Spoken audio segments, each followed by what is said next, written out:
Why not move it just a little bit to the middle? Like just a little bit. It's gonna be good. You're gonna probably still get 7 to 8 years of updates. You're gonna get the latest features, the latest updates. So security as well, not just software updates. Solid mind here, and today we are looking at the Google Pixel Fold. I haven't really spent much time with folding devices. Um, I have spent time with Samsung devices that fold. Um, Not in terms of actually using them, but with Samsung themselves, like actually like spending a couple hours going through, what they thought when they made it. Um, but on the Pixel side, I have not really spoken to Google. I do have a Google Flask. The question is still there. How did I get this? And would you want it? Because you can't buy this. You cannot buy this. Made just by Google. Anyway, here's a question. Should you buy the Pixel Fold? Let's find out together. From the Pixel Fold that came last year. And it's the same price, $17.99. So look, Google cooked with this thing. $17.99. That's a lot for a phone. It better have some features that justify that price point, because good phones are getting cheap. Cheap phones are getting good, as Marquez always says. So for $17.99, you can literally buy two Pixel 9s. It is basically two phones anyway, but still. Let's find out. Closed, which is kind of a half compliment, constantly calling the best foldable to use closed, which is kind of a half compliment, but it's true. This new one has an even bigger screen. It's 6.3 inches, so right now it's about the size of the other base Pixel 9, and it's still reachable because the bezels are all pretty thin. The whole phone is thin all the way around, and it's also much brighter. This feels a lot like my OnePlus 6T. 6T? No. 7T Pro. That's not bad. You know what? Like, I would say 90% of the time, the people who I know who use folding phones use the outside screen the most, because it's the most durable screen. You're normally doing quick glances, quick looking, and you will only ever need to use the inside screen when you really want to sit down and take your time and relax, because you don't want to damage it. So from what I've seen, most people really use the outside screen the most, and the inside for like when it's sat down somewhere, not really like on a day-to-day just swiping randomly. And especially for social media, this already ticks a lot of boxes. As Marquez said, this is the best phone when it's closed. Samsung is better when it's open, aspect ratio wise.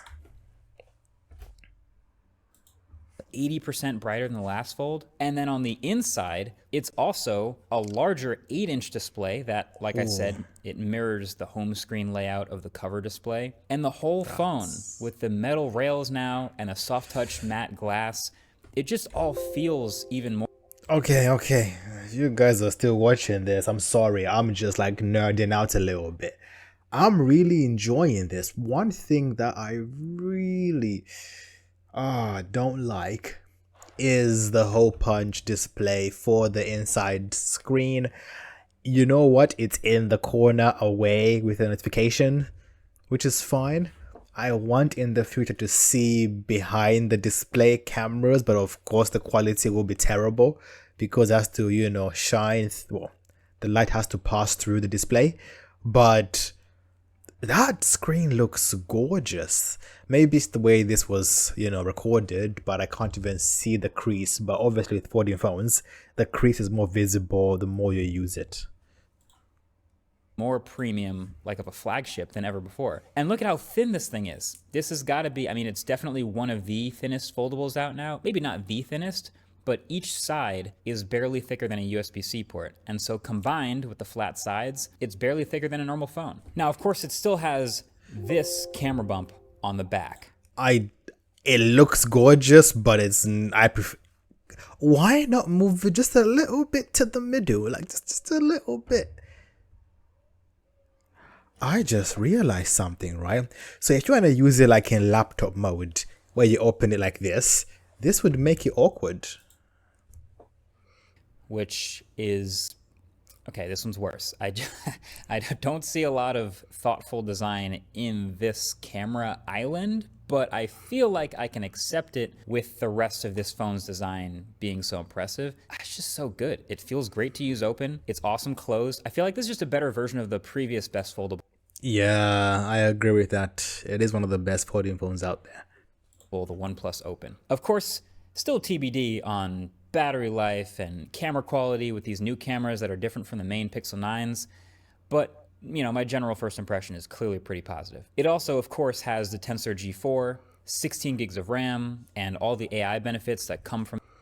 Yeah, a phone made by the company that makes Android, it's gonna be good. You're gonna probably still get 7 to 8 years of updates. You're gonna get the latest features, the latest updates.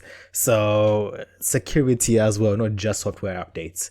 So there are those benefits for having Pixel, and having a Pixel Fold means that future proofing wise, you're most likely to, I guess, get the benefits first for when Android starts to become more inclusive or folding UIs.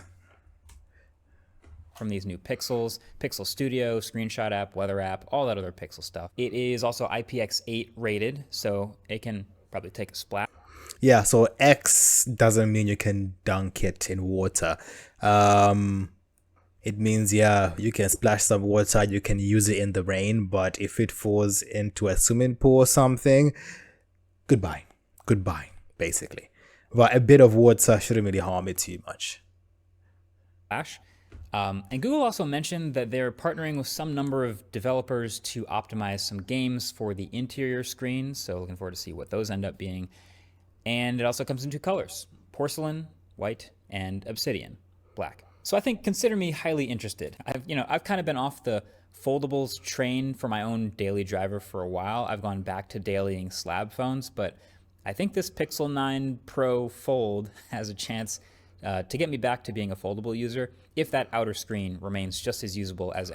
Yeah, I think barrier to entry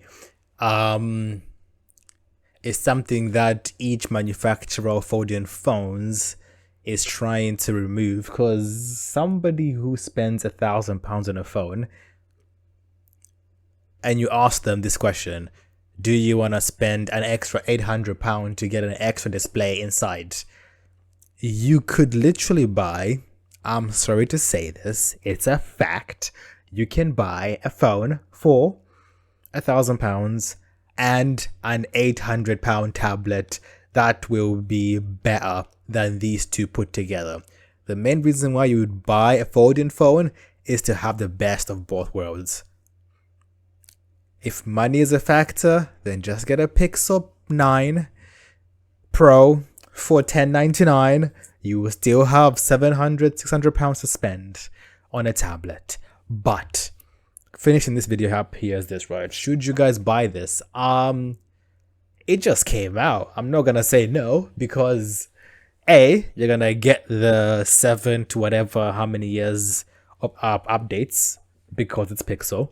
2, it looks nice. 3, price points are still similar to comparable folding phones out there. And to be fair, like a maxed out iPhone 15 Pro Max is around $1,500. So you're basically paying an extra, what's that, £300 basically on top of that to get an even better phone than an iPhone 15 Pro Max. I'm sorry, I like Android. So if I had the money, guys, yes, I would get it. I'm a YouTuber, what do you expect? Or maybe Google Pixel should give me one to review. I have some contacts, but I'll leave it there. I don't want to say too much. Thanks for watching, guys. Like, comment, subscribe. Peace.